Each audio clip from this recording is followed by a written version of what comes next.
नहीं हुआ। पूज्य स्वामी जी महाराज के सानिध्य में ही ऐसी बातें संभव होती। सभी छात्र खड़े होंगे। महर्षि वेदव्यास प्रतिष्ठान के अंतर्गत जो 13 वेद विद्यालय चलते हैं उनमें से चुने हुए छात्र यहाँ पर आए हैं। ये छात्र आपको अवस्था में छोटे लगते हैं, लेकिन इनमें से हर छात्र का एक एक वेद संपूर्ण कंठस्थ है। और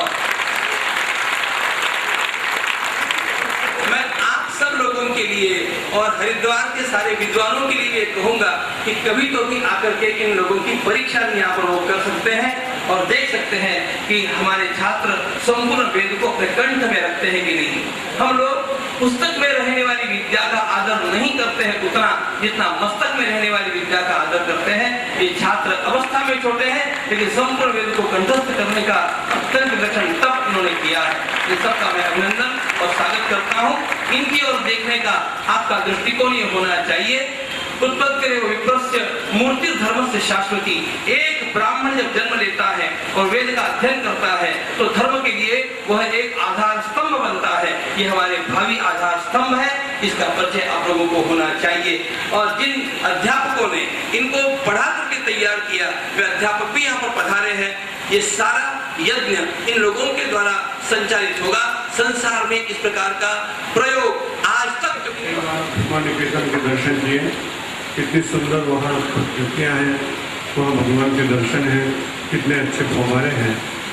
और महाराज के द्वारा बड़ी सेवाएं हो रही, मेडिकल कॉलेज बनाया जा रहा है और अन्न क्षेत्र चलता है। दंडी स्वामियों का पवित्र आश्रम है। आपके पूज्य गुरुदेव सिद्ध महापुरुष के उन परम पूज्य प्रातस्मरणीय ब्रह्मलीन स्वामी भूमानंद जी महाराज के चरणों में प्रणाम करता हूँ। और उनके उत्तराधिकारी महाराज जी, इनकी छत्र छाया में अनेक सेवा चल रही है। भारत माता मंडपम में आपने दर्शन देकर हमको प्रदान किया है। आप जानते हैं कि बहुत सारे लोग प्रवचन करते हैं, उनमें मेरा भी थोड़ा सा नाम है, लेकिन कुछ महापुरुष ऐसे होते हैं जो केवल मुंह का आशीर्वाद देते हैं और उनमें बड़ा बल होता है। स्वामी जी से मैंने प्रार्थना की, उन्होंने कहा मैं अपनी मुंह का आशीर्वाद दे रहा हूँ, आप सबका कल्याण हो। स्वामी जी की ओर से मेरे शब्द बोल रहा हूँ, मेरे अपने शब्द नहीं बात करता हूँ।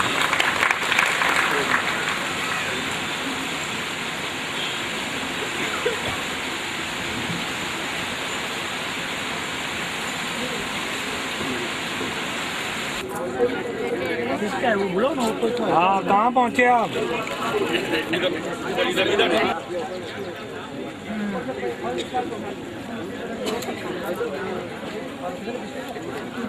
अरे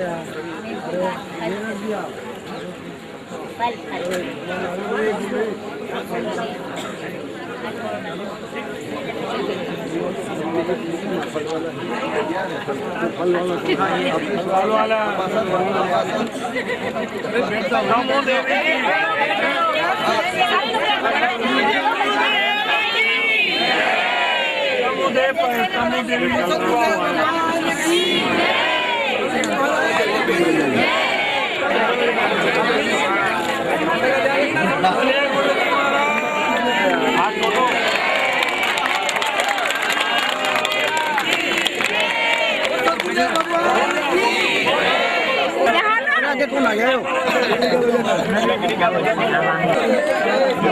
भैया भैया पीछे एक मिनट सर थोड़ा साइड करके। हाँ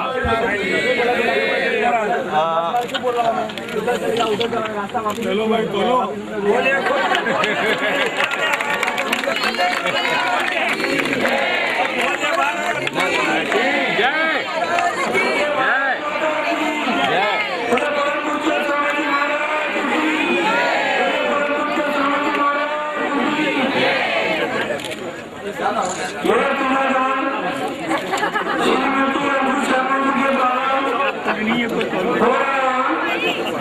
भाई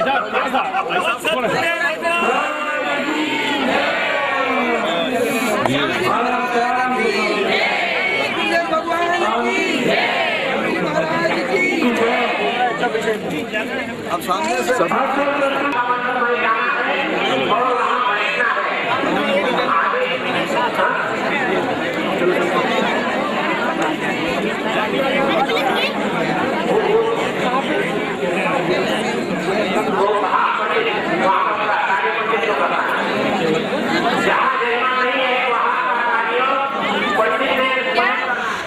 यज्ञ के यज्ञाचार्य महोदय, उनके साथ के सभी वेदों के निष्णात विद्वद्वृंद, सारे कार्यक्रम के मूल रूप से संयोजक आचार्य स्वामी गोविंद देव जी महाराज, स्वामी शास्त्री स्वामी केशव महाराज, डॉक्टर कृष्णान चतुर्वेदी जी, केशव विदेश के आए हुए समस्त साधक बंधुओं, यज्ञ के यजमान बंधुओं और मातृशक्ति, बहुत सामान्य जीवन जीने के कारण अपने को विद्वान सिद्ध करने का प्रयत्न परमात्मा ने मुझे कभी कराया नहीं, इसलिए अपनी योग्यता के अनुसार पहले ही लोगों से चर्चा कर देना कि आप ऐसी अपेक्षा मत करिएगा कि मैं शाखाओं का बहुत उद्भट विद्वान।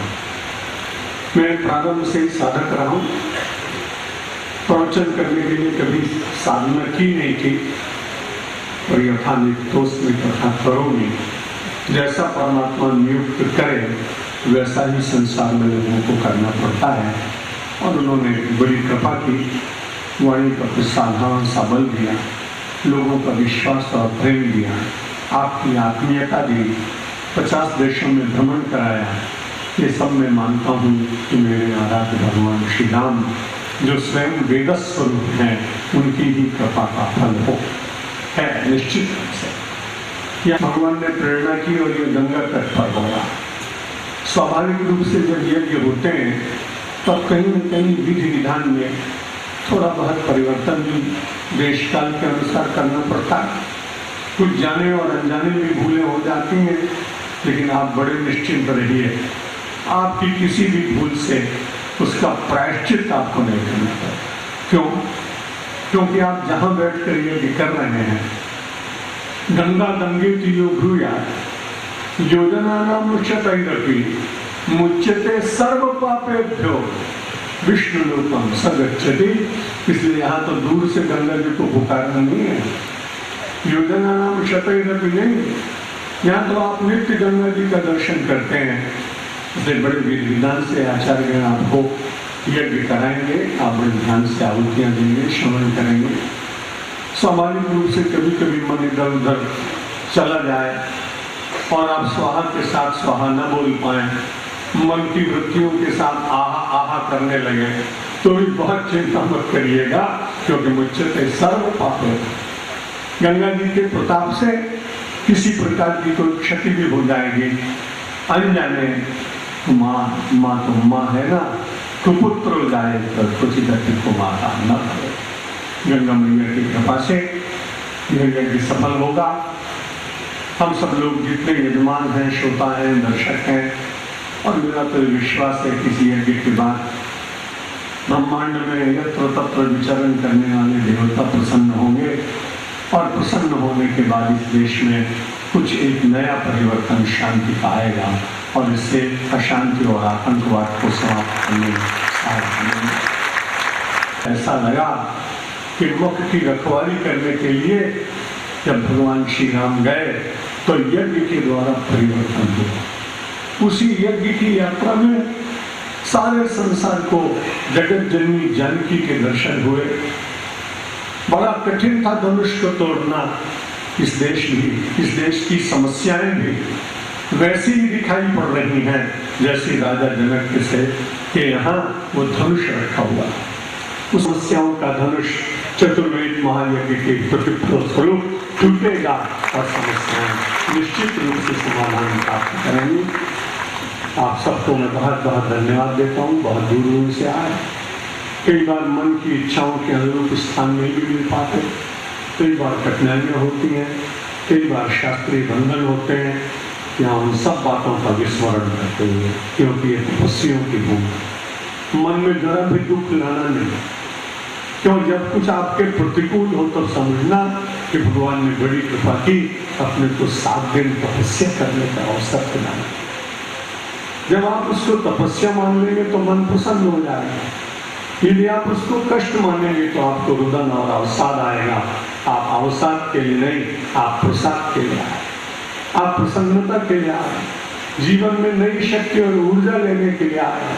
भगवान की भक्ति के पथ पर निरंतर अग्रसर होने की एक नई शक्ति आपको इस यज्ञ से प्राप्त हो। लौकिक वस्तुएं आपको प्राप्त होंगी कि नहीं ये मैं नहीं कह सकता, क्योंकि प्रायः प्रारब्ध के अनुसार मिलती है। मैं आपके सामने प्रत्यक्ष बैठा हुआ साधु हूँ, सन्यासी। हम लोगों को तो कंचन का स्पर्श भी मना किया गया, और प्रारब्ध कैसा प्रबल। जब जब मेरा जन्म दिवस मनाते हैं लोग, तो मेरी एक अत्यंत प्रिय शिष्या गीता बहन और अविनाश पटेल, वो लोग चुपचाप दुबई से कुछ बना के लाए। पिछले वर्षों सोने की घड़ी बना के लाए। आज प्रातः काल उन्होंने कहा महाराज बड़ी श्रद्धा से बना के लाए हैं, मना मत करना।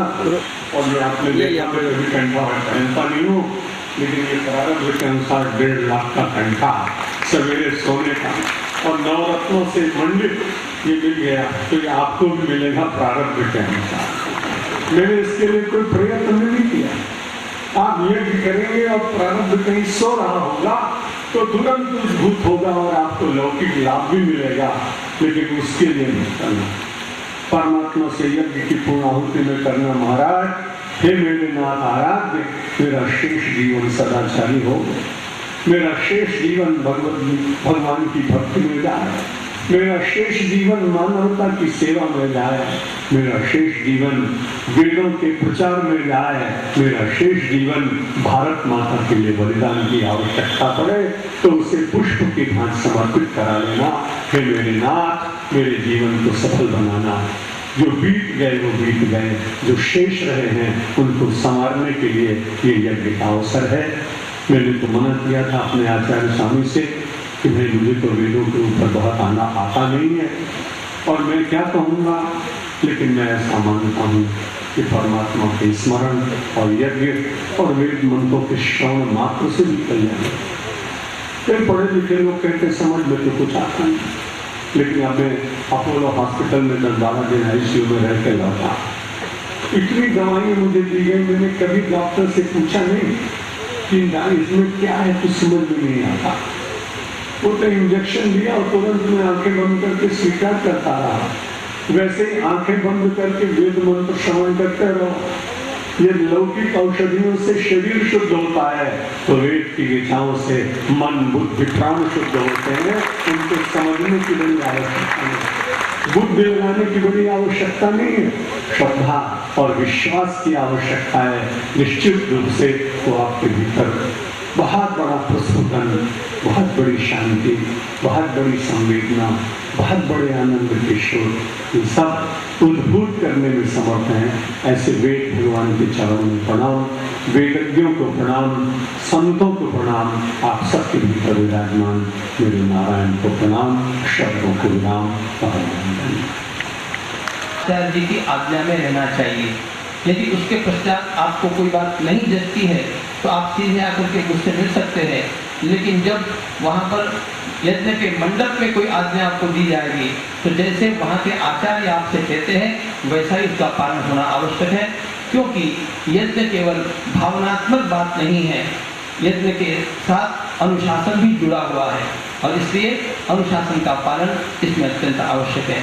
पूज्य महाराज श्री ने हम सब लोगों को आशीर्वाद प्रदान किए हैं और ये कहा है कि कोई थोड़ी भूल हो भी जाए तो चिंता मत करना, लेकिन वो जो भूल हो जाती है उसकी चिंता मत करना, जानबूझ करके कोई भूल मत करना, इतनी भी सावधानी रखना।